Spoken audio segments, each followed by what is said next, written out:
Na sam początek mam małą zagadkę. Wyobraź sobie taką sytuację. Masz zagrać króla albo królową, wkraczasz dostojnym krokiem na scenę i zajmujesz miejsce na tronie. Przed sobą masz kilkaset albo nawet kilka tysięcy poddanych, którzy obserwują każdy twój ruch. Więc musisz zachować należytą dumę i powagę. Królowi nie przystoi w tym czasie na przykład wiercić się na krześle, obgryzać paznokci albo dłubać w nosie. Ale w pewnym momencie czujesz, jak zaczyna cię naprawdę niemiłosiernie swędzić nos. Nie jesteś w stanie tego zignorować, za bardzo nie daje ci to spokoju. Co robisz w takiej sytuacji? Próbujesz się powstrzymać i zachować powagę, ale widzowie i tak wiedzą, że coś jest nie tak, nie możesz się skupić i wewnątrz walczysz ze sobą. Starasz się jakoś pokryjomu podrapać, tak żeby nikt nie zauważył? Czy po prostu wykonujesz wyraźny gest, masujesz się po nosie i dalej grasz niewzruszonego władcę? Poprawna odpowiedź to oczywiście...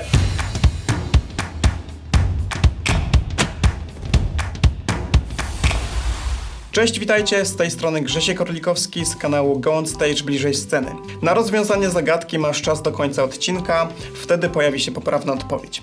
A jeśli ktoś jest bardzo niecierpliwy, no to może sobie przewinąć, ale ja bym tego nie robił na waszym miejscu. Zacznijmy może od tego, czym właściwie jest ruch i najlepiej odwołać się w tej sprawie do odpowiedniego autorytetu.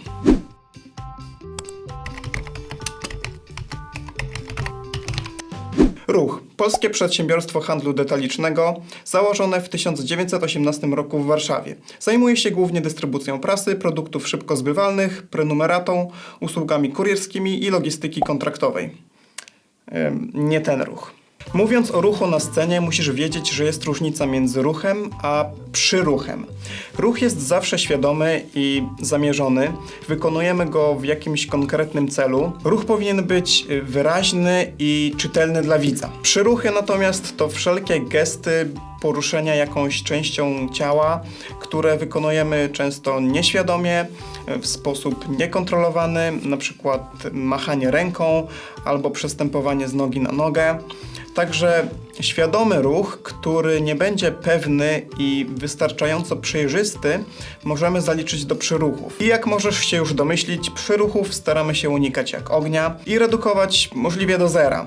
A to dlatego, że brudzą nam obraz. Brud na scenie to nie są plamy krwi, potu i szampana, bo pani Krysia, sprzątaczka, nie wywiązała się ze swoich obowiązków, tylko niepotrzebne przyruchy, które wprowadzają chaos i nieporządek. Zawsze dąży się do tego, aby obraz, który kreujemy poprzez ruch, był maksymalnie jasny i czytelny. I może ci się wydawać, że to nic trudnego, ale jeśli na przykład robicie coś jako grupa, to precyzja jest niezwykle ważna. Nie może być czegoś takiego, że jedna osoba zaczyna iść z prawej, a druga z lewej nogi, albo podnosi rękę później niż pozostali. Teraz naprawdę podaję maksymalnie uproszczone przykłady, ale myślę, że dzięki temu każdy łapie mniej więcej o co chodzi. Zanim jednak nauczymy się ruszać na scenie, dobrze byłoby nauczyć się właściwie stać. I mówię w tej chwili zupełnie poważnie. Coraz więcej dzieci i młodzieży ma wadę postawy.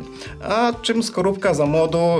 No dalej już wiadomo. Sam wielokrotnie słyszałem nie garb się. A przecież to nic trudnego. Proste plecy, kość ogonowa podwinięta, klatka piersiowa do przodu i ściągnięte łopatki. Jeśli w tym momencie czujesz się dziwnie i wydaje ci się, że stoisz nienaturalnie, to wszystko w porządku, a twoja postawa jest prawidłowa. Dodatkowo, jeśli ktoś odczuwa taką potrzebę, może unieść ramiona i zgiąć w łokciu pod kątem 90 stopni. Teraz, kiedy to już masz opanowane, podrzucę ci kilka wskazówek, na co powinniśmy zwrócić uwagę i jakie błędy często popełniamy. Jedną z takich podstawowych i wydawałoby się oczywistych rzeczy, z którą początkujący często jednak mają problem, jest to, by zachowywać otwartą postawę ciała. Czyli przede wszystkim, o ile nie jest to zamierzony przez reżysera zabieg, no to nie stać do widza tyłem. Nie obraź się, ale nikt nie przyszedł do teatru oglądać twojego tyłka.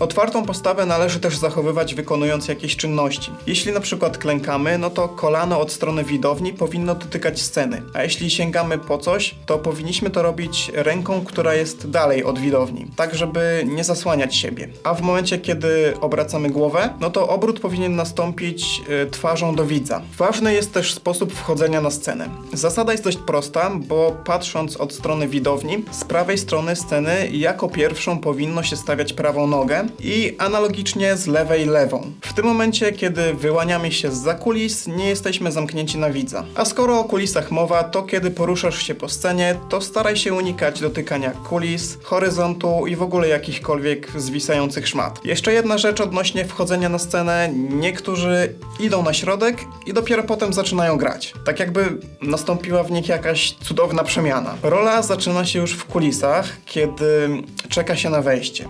Tak, że z chwilą postawienia pierwszego kroku na scenie wiem już, co to za bohater i co w tej chwili odczuwa. To, czy ktoś wejdzie szybko, czy wolno, jak będzie stawiał kroki, czy będzie krzyżował nogi, a może będzie na jednej podskakiwał, to wszystko wydają się pierdoły, ale naprawdę mają znaczenie. Na scenie staraj się poruszać po łuku, a nie w liniach prostych. Jeśli grasz na scenie z drugim aktorem, unikajcie rozchodzenia się jednocześnie w dwóch przeciwnych kierunkach. Widz z reguły nie potrafi zrobić takiego zeza, oglądając was, i tak samo nie idźcie jednocześnie w tym samym kierunku, bo dziwnie to wygląda.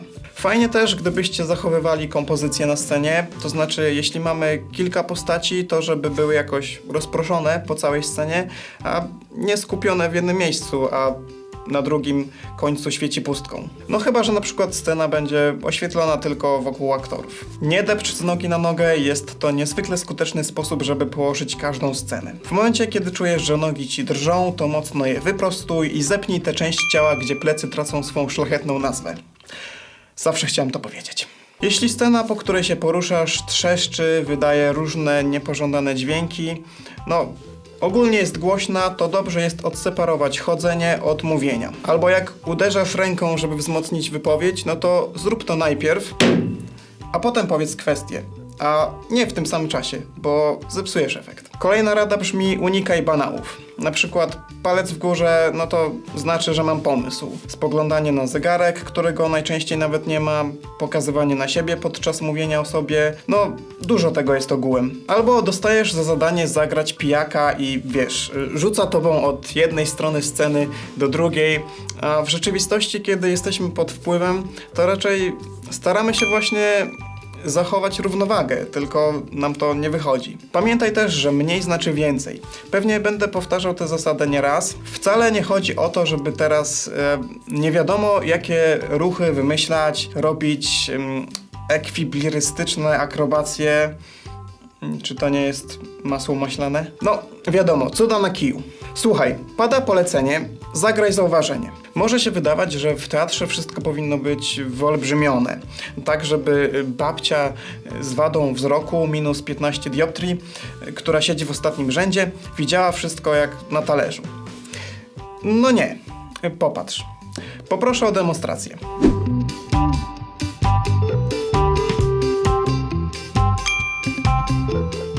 Widać różnicę? Sam ruch gałek i ewentualnie lekkie poruszenie głową wystarczają w zupełności. Obraz jest czytelny, ale nie przerysowany. W ogóle ludziom po wejściu na scenę często zmienia się sposób poruszania się. Niektórzy chyba myślą, że są pingwinami i ręce zaczynają im sztywno przylegać do tułowia. Inni nagle zmieniają się w zombie i zdają się mieć problem z oderwaniem stopy od podłogi. Ale chyba najciekawszy przypadek to pojawienie się atawistycznych cech, takich jak inochód, kiedy na przemian zaczynamy poruszać do przodu ręką i nogą po tej samej stronie. I tak oto nadszedł czas na rozwiązanie zagadki. Poprawna odpowiedź to oczywiście drapiesz się po nosie i grasz dalej. Widz nie wie z wyprzedzeniem, co tak naprawdę jest wyreżyserowane, a co nie. Więc jeśli podrapiesz się po nosie, zachowując przy tym królewski majestat, no to nie wytrąci cię to z roli i nie zburzy obrazu, który budujesz. Przypomniała mi się teraz scena z Ojca Chrzestnego. Na pewno kojarzycie ten początkowy fragment, w którym Vito Corleone głaszcze kota. No więc ten kot wcale nie był ujęty w scenariuszu. Po prostu przebłąkał się na plan filmowy i Marlon Brando wziął go na kolana. Oczywiście te zasady, które dziś podałem, można dowolnie łamać pod warunkiem, że ma to jakiś konkretny cel. W skrócie pamiętaj, że ruch powinien być śmiały, zdecydowany i pewny, ale nie przesadzony. Unikaj za to prywatnych gestów i robienia czegoś niepostrzeżenie. Dzięki serdeczne, mam nadzieję, że Wam się podobało. Jeśli tak, to na dole jest tam taka fajna łapka w górę. Kliknijcie ją, będzie mi wtedy bardzo miło. No i przycisk subskrybuj dla tych, którzy jeszcze nie subskrybują kanału. W ten sposób bardzo mi pomagacie. I co? I widzimy się w kolejnym odcinku. Do zobaczenia na scenie. Cześć! No dobrze, złociutka. Jeszcze raz od początku. Ale musisz się więcej ruszać. No, nie możesz być taka sztywna. Chcę zobaczyć to zwierzę w tobie.